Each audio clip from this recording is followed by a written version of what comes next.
जय श्री राम। तो आइए इस वीडियो में देखते हैं गोस्वामी तुलसीदास जी की संक्षिप्त जीवनी।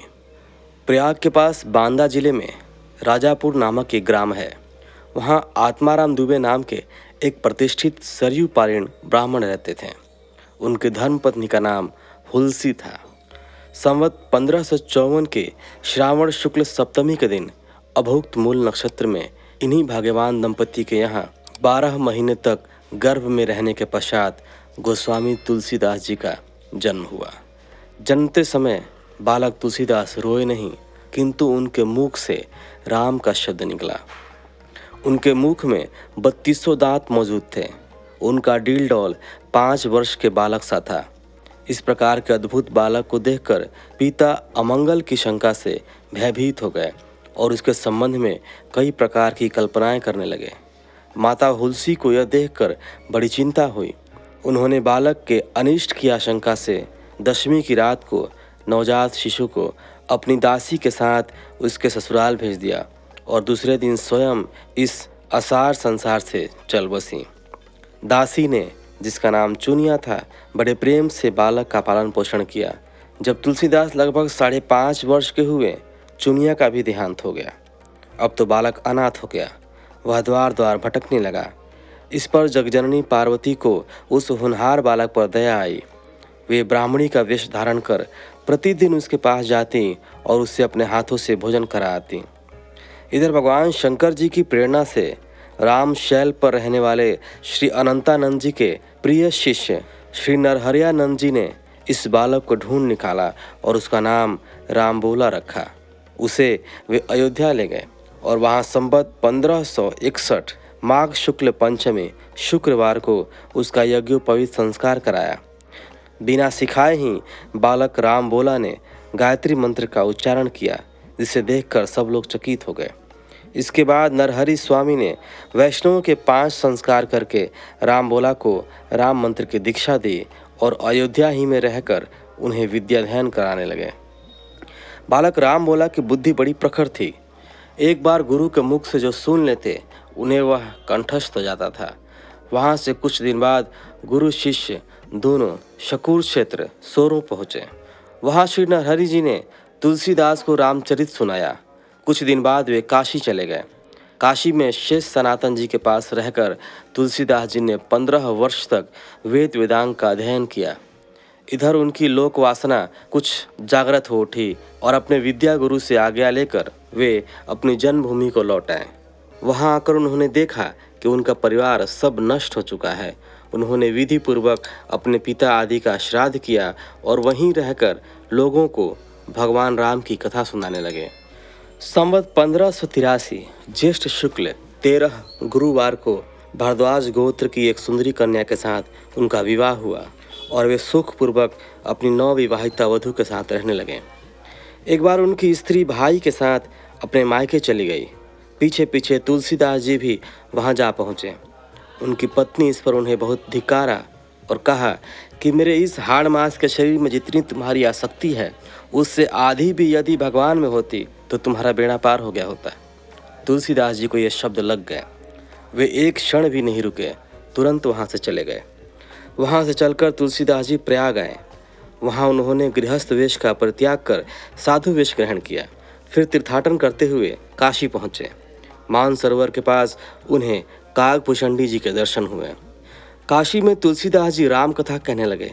वहाँ उन्हें एक दिन एक प्रेत मिला, जिसने उन्हें हनुमान जी का पता बतलाया। हनुमान जी से मिलकर तुलसीदास जी ने उनसे श्री रघुनाथ जी का दर्शन कराने की प्रार्थना की। हनुमान जी ने कहा, तुम्हें चित्रकूट में रघुनाथ जी के दर्शन होंगे। इस पर तुलसीदास जी चित्रकूट की ओर चल पड़े। चित्रकूट पहुंचकर रामघाट पर उन्होंने अपना आसन जमाया। एक दिन वे प्रदक्षिणा करने निकले थे। मार्ग में उन्हें श्री राम के दर्शन हुए।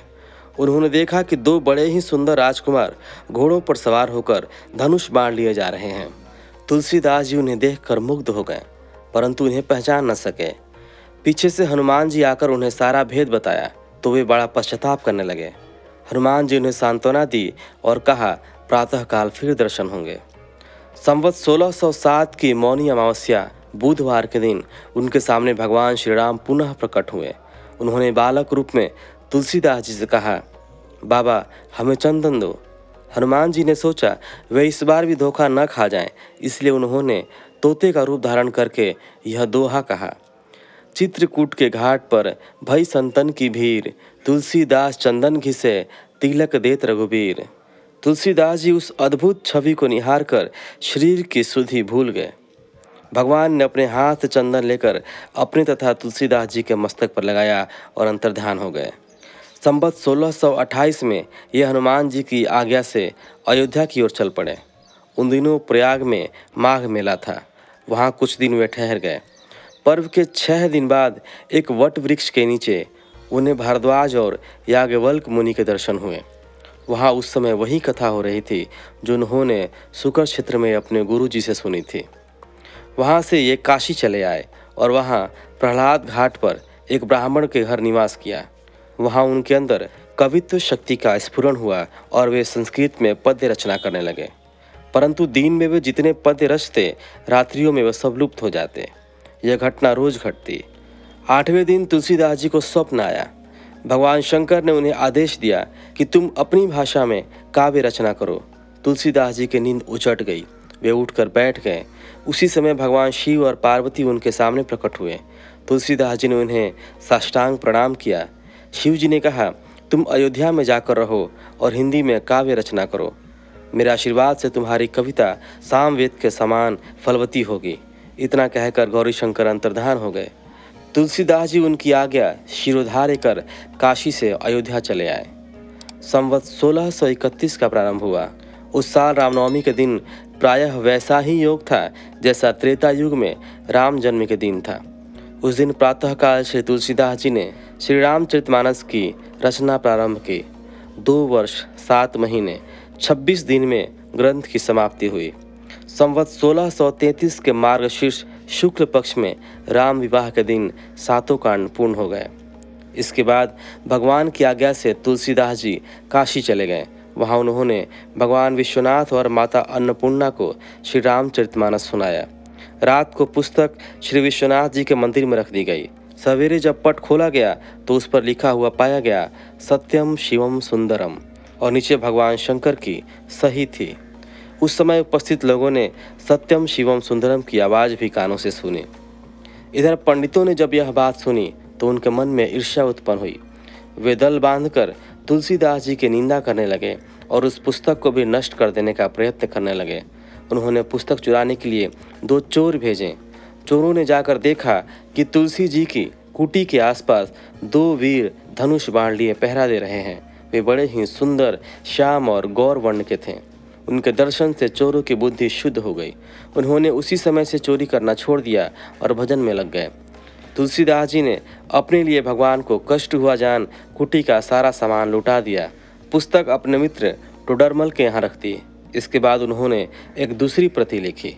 उसी के आधार पर दूसरी प्रतिलिपियां तैयार की जाने लगी। पुस्तक का प्रचार दिनों दिन बढ़ने लगा। इधर पंडितों ने और कोई उपाय न देख श्री मधुसूदन सरस्वती जी को उस पुस्तक को देखने की प्रेरणा की। श्री मधुसूदन सरस्वती जी ने उसे देखकर बड़ी प्रसन्नता प्रकट की और उस पर यह सम्मति लिख दी, इस काशी रूपी आनंद वन में तुलसीदास चलता फिरता तुलसी का पौधा है। उसकी कविता रूपी मंजरी बड़ी ही सुंदर है, जिस पर श्री राम रूपी भौरा सदा मंडराया करता है। पंडितों को इस पर भी संतोष नहीं हुआ। तब पुस्तक की परीक्षा का एक और उपाय सोचा गया। भगवान विश्वनाथ के सामने सबसे ऊपर वेद, उनके नीचे शास्त्र, शास्त्रों के नीचे पुराण और सबके नीचे रामचरितमानस रख दिया गया। मंदिर बंद कर दिया गया। प्रातःकाल जब मंदिर खोला गया तो लोगों ने देखा कि श्री रामचरितमानस वेदों के ऊपर रखा हुआ है। अब तो पंडित लोग बड़े लज्जित हुए। उन्होंने तुलसीदास जी से क्षमा मांगी और भक्ति से उनका चरणोदक किया। तुलसीदास जी अब 80 घाट पर रहने लगे। रात को एक दिन कलयुग मूर्त रूप धारण करके उनके पास आया और उन्हें त्रास देने लगा। गोस्वामी तुलसीदास जी ने हनुमान जी का ध्यान किया। हनुमान जी ने उन्हें विनय के पद रचने को कहा। इस पर गोस्वामी तुलसीदास जी ने विनय पत्रिका लिखी और भगवान के चरणों में उसे समर्पित कर दी। श्री राम ने उस पर अपने हस्ताक्षर कर दिए और तुलसीदास जी को निर्भय कर दिया। सन 1680 श्रावण कृष्ण तृतीया शनिवार को 80 घाट पर श्री गोस्वामी जी ने राम राम कहते हुए अपना शरीर परित्याग किया।